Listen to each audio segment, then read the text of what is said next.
Now, I'm going to start with very quick intros, actually. So I'm Chris. I'm one of the co-founders of the Purpose Collective with Sarah and Alberto, and I'm based in the UK, in the Midlands, just outside Birmingham. I'm going to hand over to Sarah to say her introductions. Hello, everybody. Good morning, good afternoon, good evening, depending where in the world you are. Lovely to see so many people here, particularly warm welcome if you're a newcomer here for the first time. Welcome back to our returners.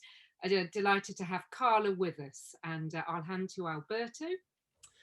Hi, everyone. So I'm the exotic one within the Purpose Collective. I'm from Spain, but living in the Netherlands for the last 13 years. And I'm also a co-founder of the Purpose Collective together with Chris and Sarah.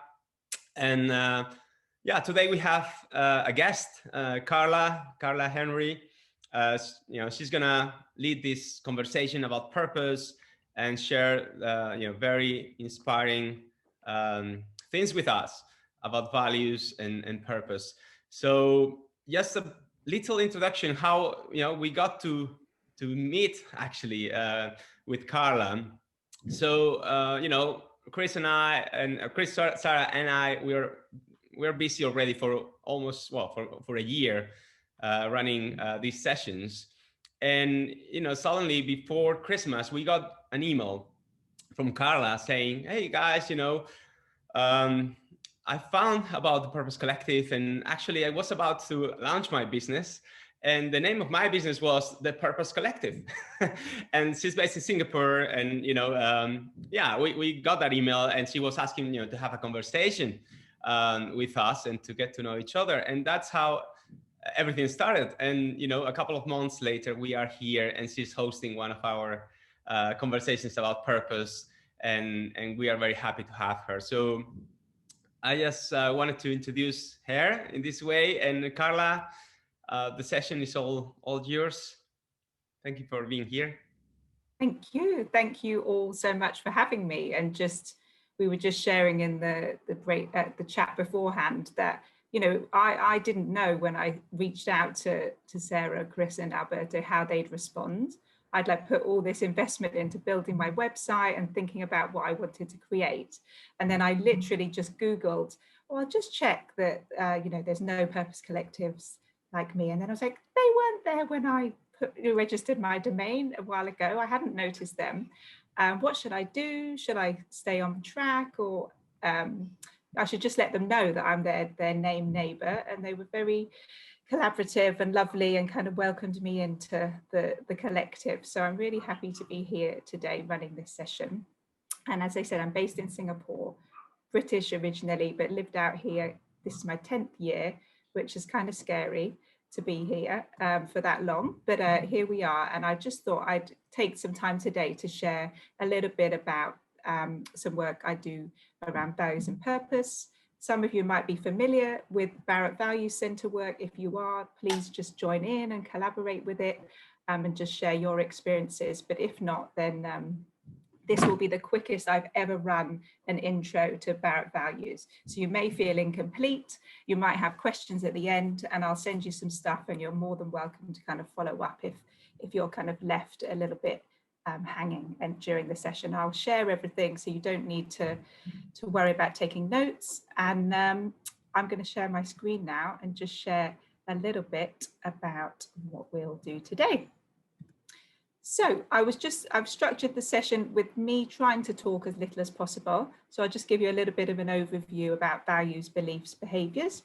And then we'll get into some groups and share our own stories. I'll then bring you back and we'll talk about how values connect to purpose. And then we'll share a little bit more about what's going on for you. And then we'll wrap up. And then, yes, I'll share everything with you after today. So there's absolutely no judgment either way, but just so I know kind of how to moderate the session, could you just put a little emoji in your box if you manage to do your personal values pre-work? If not, don't worry, but if you did, that's great, because that just knows that you've got a little bit level of understanding of what I'm going to talk about. Fabulous. You don't need to have. I might just drop the Barrett Values link actually in the chat, and then you can do it as we go. So no worries either way.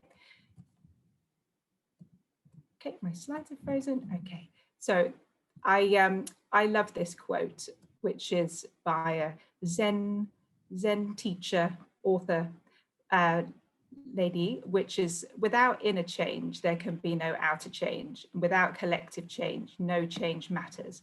I feel this is really even more relevant right now at this point in history than ever.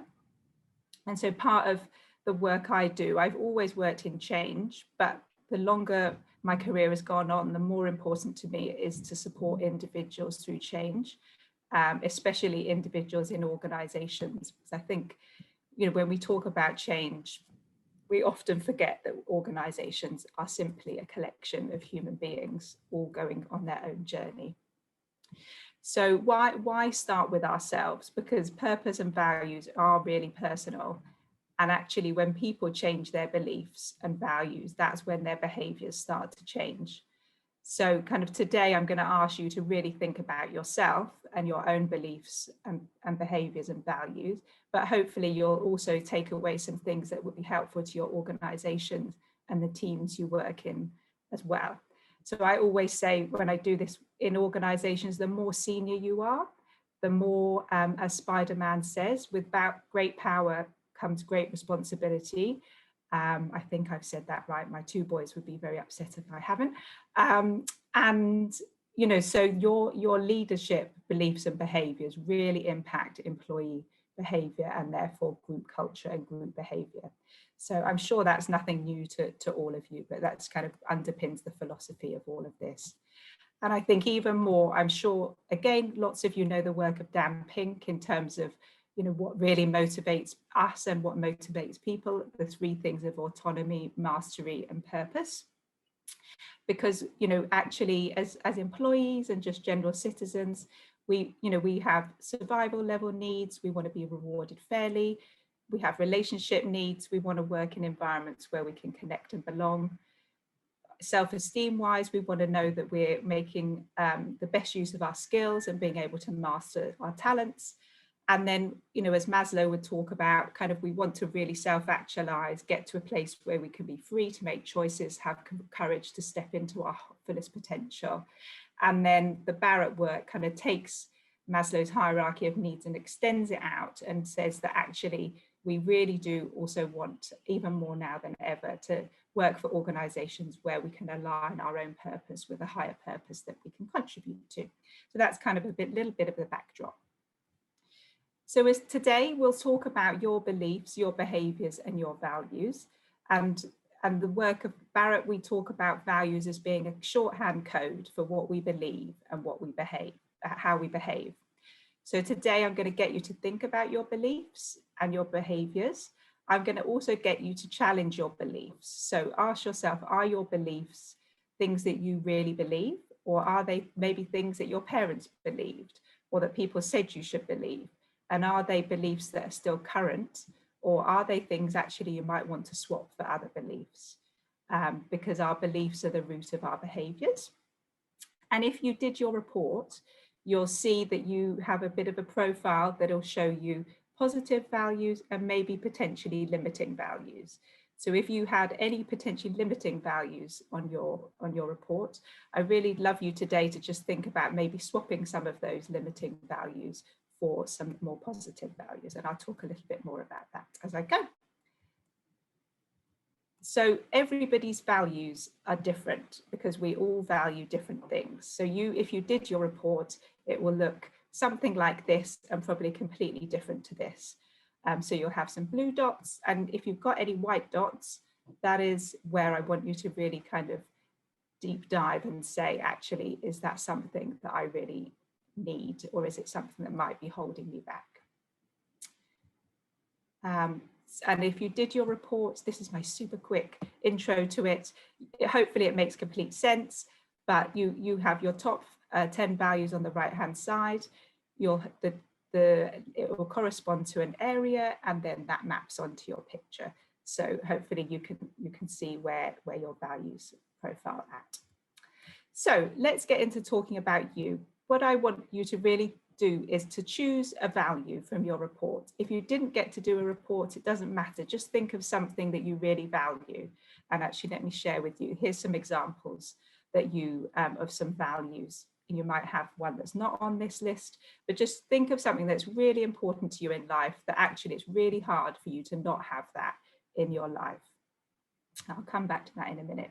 So just if I give you a really quick example, I have a value around ambition. And kind of my belief behind that is kind of when I succeed, I can help other people succeed. I believe I'm in charge of my own destiny, and my worst fear is probably that I would die without kind of fulfilling my full potential.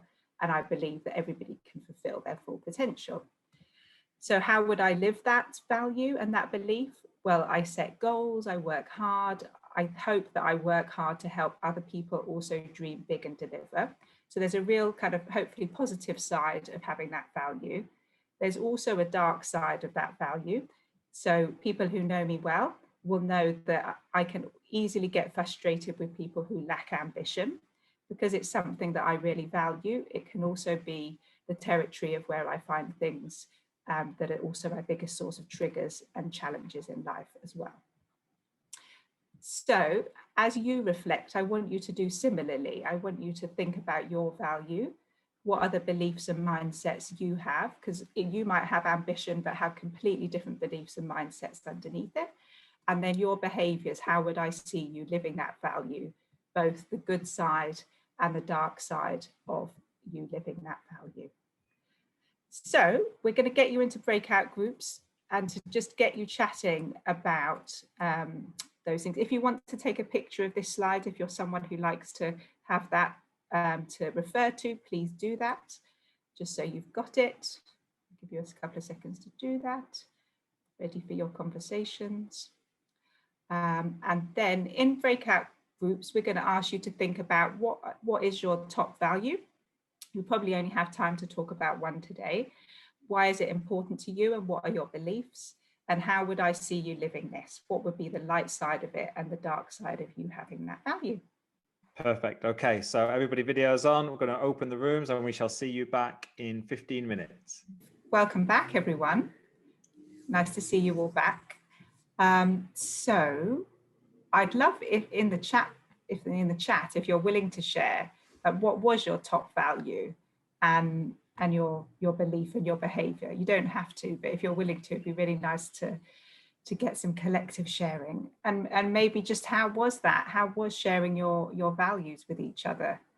I don't know if anybody, I probably can't hear too many shares, but would anybody be willing to share what that was? Great chat. Thanks, are you? A great chat, great breakout. Great.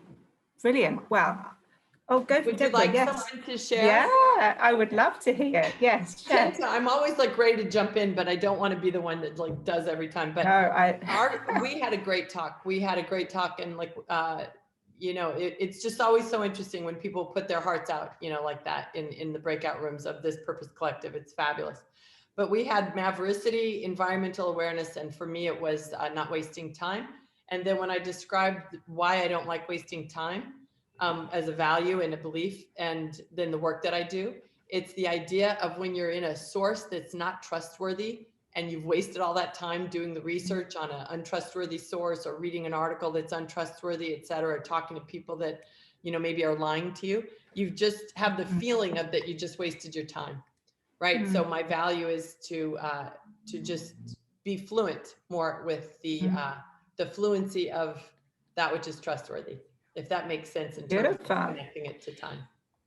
It does. Well, it also seems like trust is probably quite a strong value for you as well, in terms of living it, and when it doesn't get lived, a source well, for me, triggers. the word is trustworthy is the high value, because trust goes with it, right? If you're not trustworthy, then the outcome is trust. Yeah, thank you. Brilliant. Thank you so much. And if we had more time, I'd love to hear from more people, but we don't. So I'll just intro the next segment, and then we'll kind of get back into breakouts with those same people, if you like, just so you can carry on the conversation where you left off.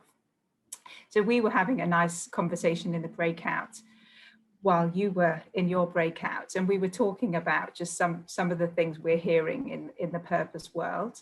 And I'll just share this quote, which I kind of made up actually the other week, basically in the response to, well, you know, I don't have time to think about my purpose right now because I'm struggling to survive and lots of other things going on in our lives. So your purpose can change the world, but it probably needs to change your world first. So, and if you can't live it in your day-to-day life, then it can't be lived in a bigger context. So if we kind of think about that a little bit and kind of connect it to what you've just done, if you've got your values report, this will make sense. If you haven't, I'll just do a little tiny explanation, but you'll all be familiar with Maslow's hierarchy of needs, so it should intuitively make sense to you. So, you know, if we've got values and interests and, quite frankly, preoccupations in life where we're worrying about surviving, you know, am I loved? Am I protected? Am I enough? Am I not enough? What we kind of code all of those values and motivations as you're focused on your self-interest. It doesn't mean you're being selfish. It just means at this stage in your life and career, you're really focusing on trying to build some strong foundations that you can build and leverage upon. So I'm noticing in COVID times, I think actually people's kind of focus, purpose and priorities have shifted down, because there is a reality. If I've lost my job, I am in fear of survival, and I do need to focus on what do I need to do in my life to give it meaning and pay my bills. And I think we are all struggling a little bit with our relational needs in terms of the connection, lack of connection, not seeing people. So I think we're seeing people's values again be much more, maybe even focused on that aspect. Then if you've got values in your profile that are kind of clustered around level 4, it's probably telling you that you're at an age and stage in life where you're really growing, stepping into your courage, your full potential. You want to stretch and grow and do something maybe bigger than you've done before.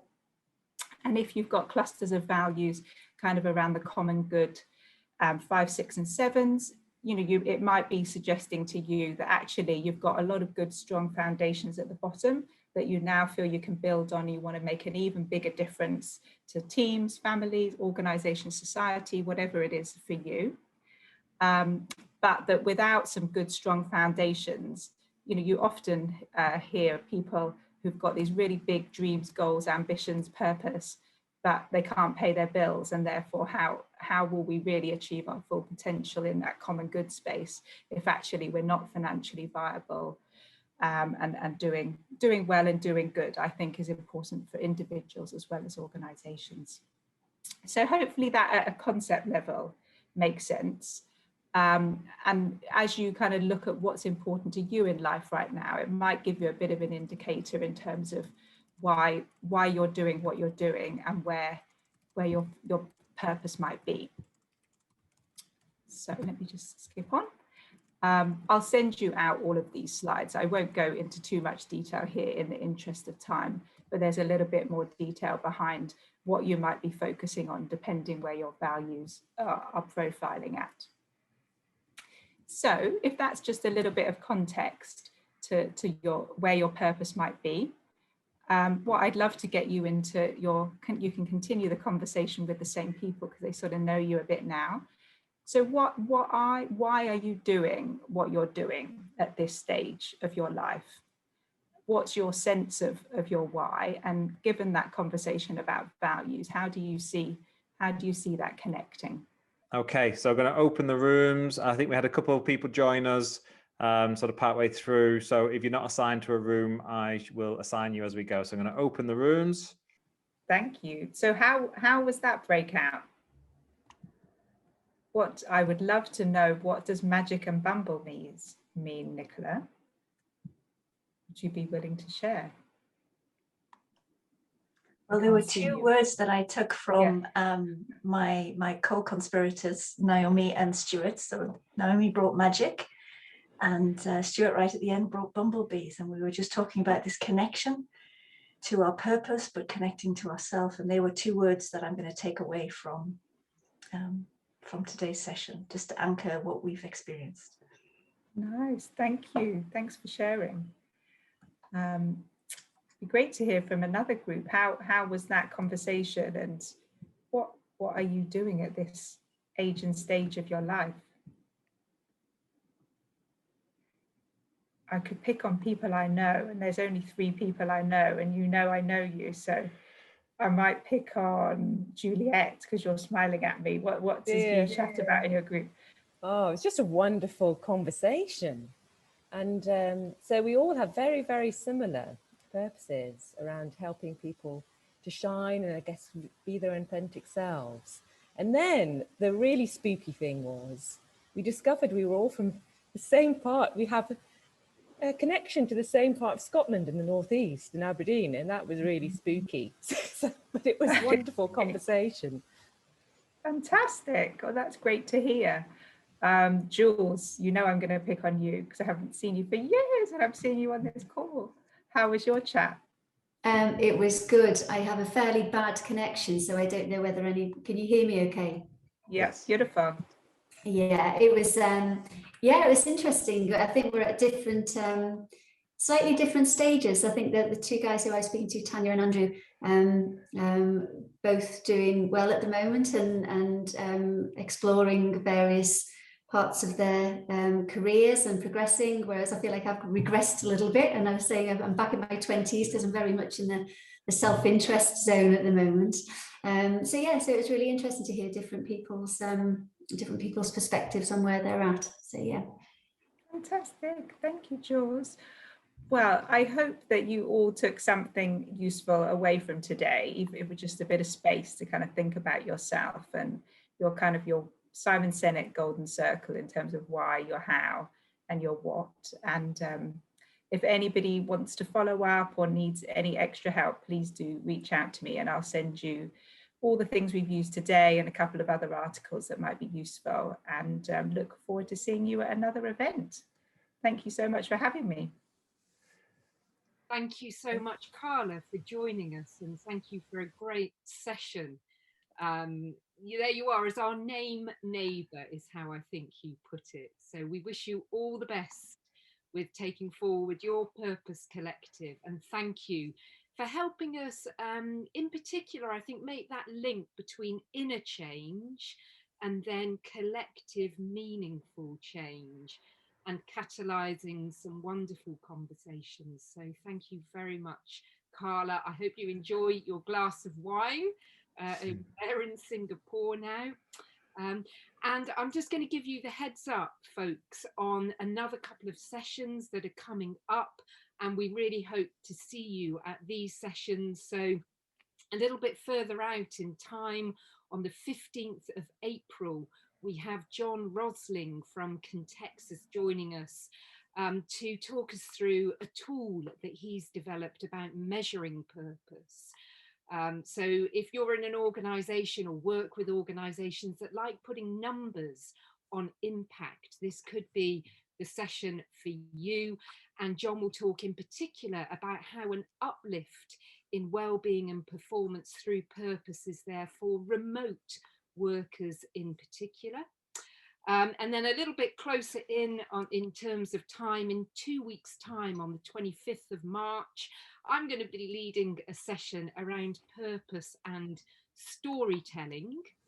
And I'm going to be sharing with you, many of you know that I'm the proud author of this book.